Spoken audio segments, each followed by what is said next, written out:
2 months ago, I decided I was going to sell my NES collection. Well, most of it. Though I have been collecting NES games now for almost 15 years, and at the absolute peak of my collecting, I had 619 unique NES games. That included 282 of them with their original boxes, and some of them were even factory sealed. My goal, of course, was to acquire every single NES game, licensed and unlicensed North American set. Obviously, I probably never would have gotten Nintendo World Championships Gray or Gold, but every other game, including stadium events, I hope to acquire at some point. And honestly, it was going pretty good until in 2017-ish, I just decided to quit. I didn't want to do it anymore. The passion was gone. Buying new NES games wasn't bringing me joy anymore, and the thought of finishing the full set sounded a lot more daunting than it did rewarding. So after I made the conscious decision to quit doing the NES set, I didn't really do anything with my collection. Even though I didn't want to keep pushing the collection further, I also didn't want to get rid of everything I've done. And the last thing I was going to do with this curated collection that I had been putting together for years and years and years was take it to like a game store or something and just dump it for 50% of the value. That was never going to happen, so I was stuck in a spot where I needed to start very slowly piecing it out. And if you've ever tried to sell a large volume of games, a large volume of anything really, it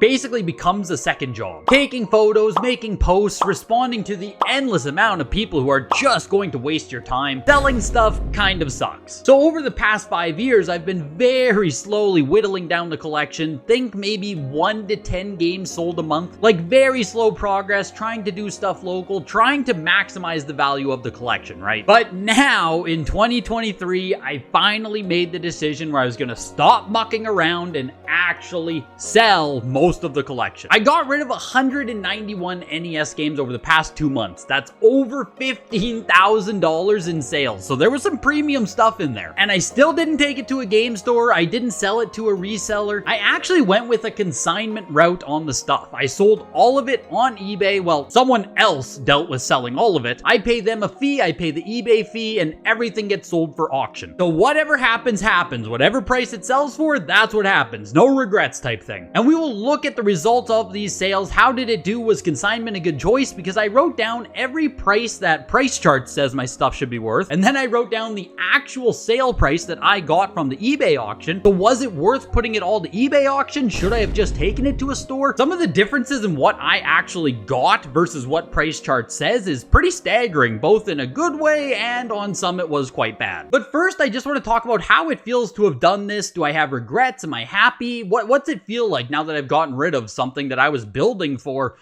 basically half of my life? I'm 30 years old right now. I first got into NES collecting when I was 15, so like literally half of my life I have been curating that collection, which is just insane. So say thank you to every single patron who helps support the channel as well as the YouTube members. I can't do this without you guys. Hit the like button, and let's start by talking about if I have any regret about doing this. But for people who don't do game collecting or don't really collect stuff in general, or maybe don't collect to a really serious level, the idea of selling off your collection being like this big decision you have to make, or this emotionally charged decision, it might not resonate with everyone, you know what I mean? But I assume if you're watching a video like this, you're probably pretty deep in game collecting, you probably have a game collection yourself, and maybe you've even considered selling your collection at some point. So for myself, this certainly wasn't some knee-jerk decision. Like I said, it was over 5 years ago that I decided I no longer wanted to pursue a full NES collection. So at that point, I was left with a ton of NES games that, you know, it's cool to have a lot of them. It's really cool to have shelves of NES games, to have shelves of any kind of games, but I almost never played 95% of all the games, and I really didn't even care about 50, 60, 70% of them. So for myself, it was purely this passion project of collecting. Like, collecting was the goal of getting these games. I wanted to collect them. And once I was no longer collecting them, it was like, okay, do I really care about owning them? And for a while there, the answer was absolutely yes. Yes, I still wanted to own them. I loved having all of these CIB NES games, all these fun cartridges, some rare games. I still thought that was absolutely awesome. Like, NES is only one piece of my collection. I was also going for full N64 set. I have Super Nintendo games. I collect sealed games outside of any kind of full set collecting. Like, NES was one pocket of my collection, and I no longer had any space to display it, basically. The whole collection was basically put into boxes and put into storage. But for the past 2-3 years here, I've hardly hardly even ever looked at my NES collection, which sucks. Like,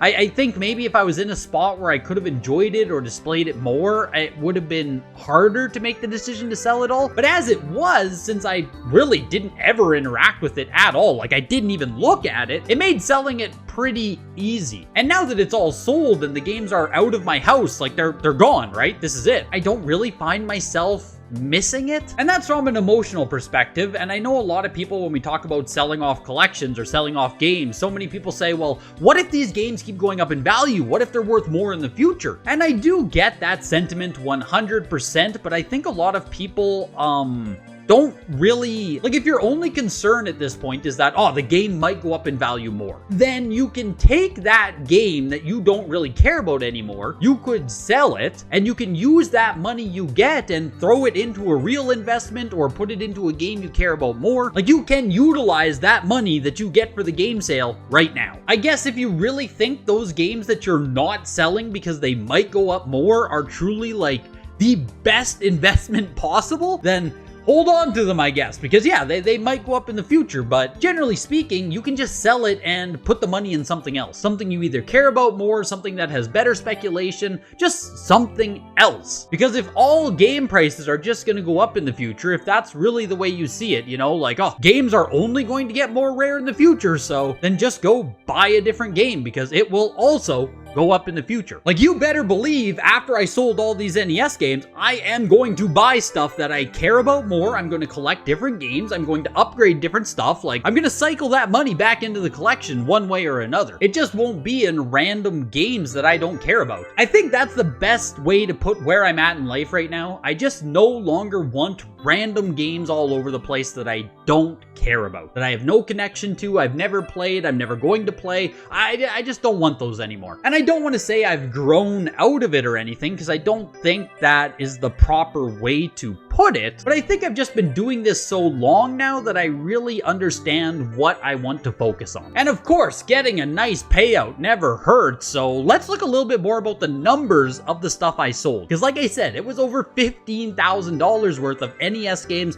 gone. Well, this is the spreadsheet I made for all the sales, and yeah, there's a lot of data on here. So I'm not gonna be able to go through everything, but I'm gonna give you some of the thoughts, highlights, and what I learned about doing this much selling. And like I said, everything was sold as an individual auction on eBay, which definitely brought in some great results that are way higher than what Price Chart says. And then other stuff definitely did kind of bad, so you just mix the good with the bad, and you know. So the thing with NES collecting, especially complete in-box NES collecting, it's an extremely nuanced console to collect for. Condition matters a ton, variant matters a ton. There's so many little things that either do or do not make something a lot more valuable or not valuable. So right now, the data is filtered by the percent difference that I got versus Price Chart. So that's this first column right here, column F. So Metroid here, I did get this graded with WATA. It got a 9.0. That's complete in-box Metroid on NES. Not even a first print copy, right? $636. Price Chart says a complete in-box Metroid is worth $156. So then even after fees and shipping, and that's with an $80 grading fee thrown on top of that, I'm still walking away with 167% higher than what price charting shows. So that's fantastic, and you can see that there are some big sales like that here where I'm getting large amounts even after fees, shipping, all of that stuff. Large amounts more than what price charting says. But then you can see as we come down here, like there's a lot of stuff that did not do anything. Like a lot of these lower value games, right? And this is one thing I learned. If you're gonna sell something worth under $20, especially under 10 bucks, it's basically worthless. Like selling something for $14.50 on eBay, right? That's $14.50 after shipping. So once you ship it out, you pay the fees, the consignment fee, the eBay fee. It sold for $14.50. I walked away with $2.20 on the game. And that's another thing with Othello here. Another very not expensive game. Price Chart says it's worth 15 bucks. It sold for $11. I literally lost 40 cents by selling this. So with selling a collection like this, a game store is going to offer you maybe 50% value, maybe even 40% value on a big collection. And that is because so much of this stuff, you can just see this whole list right here. So much stuff within a collection. Again, if it's under $20, $10, it's just kind of worthless. So the first thing I wish I would have done with a lot more of this selling is just bundling everything together together that is low dollar value. And when you go down to the NES cartridges, because cartridges in general, right, lower dollar value stuff, I did bundle most of these carts together. So for 100 and some cartridges, I broke that up into about 3 bundles, and then I only sold some of the most expensive cartridges separately. Witchmaster Chew, Drunkard Hue, that was the black cart variant. Again, price charting doesn't account for this variant, and you can see 188% more than what price charting says. And that's same with Action 52 here. This was a black PCB variant. Again, price charting does not account for that, so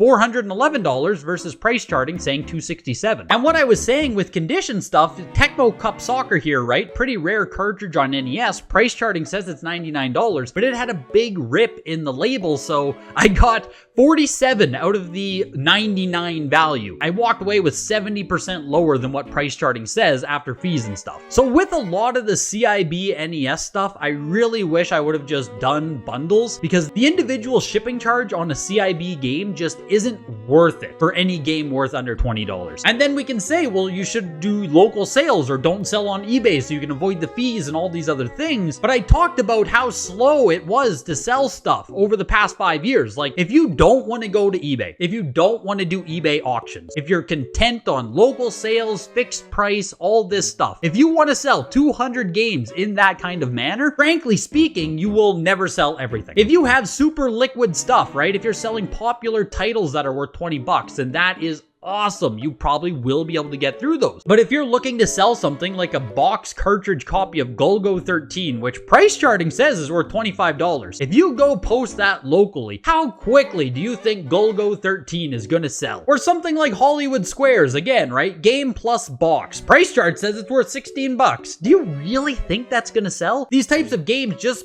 basically have zero liquidity. And when you're selling these large collections, you just have to accept that even though price chart says $16 or $17 or $30, it's going to be extremely slow and or almost impossible to actually walk away with $30. So I did want to do these auctions because with this really nice stuff, with the nuanced stuff, like a Battletoads box and registration card, right? That sold for almost 200 bucks. Price chart says it's 67. The stuff on the high end can really exceed the price charting prices. And then speaking of the high end, I just removed this result because it skewed the whole data, but a Zelda box only. This was like a 4th print Zelda box. Beautiful condition, right? Beautiful, beautiful, beautiful. Sold for almost $2,000. Price charts has it at $99. I simply had to remove that from the data set. And after all was said and done, the total sale amount, like this is on eBay, what they sold for, $15,737. Just call it $13,800 without the Zelda, because like I said, this is just such an extreme outlier, I don't even want to really consider it. But that $13,800 then, after fees and everything, we're losing out on $3,700. That's just fees to get everything sold, leaves the total at $10,000, or roughly 26% less than price chart says. I essentially walked away with 74% of my collection value, which I think is fantastic. If you could go to a game store with 200 games and they just made you an offer at 75%,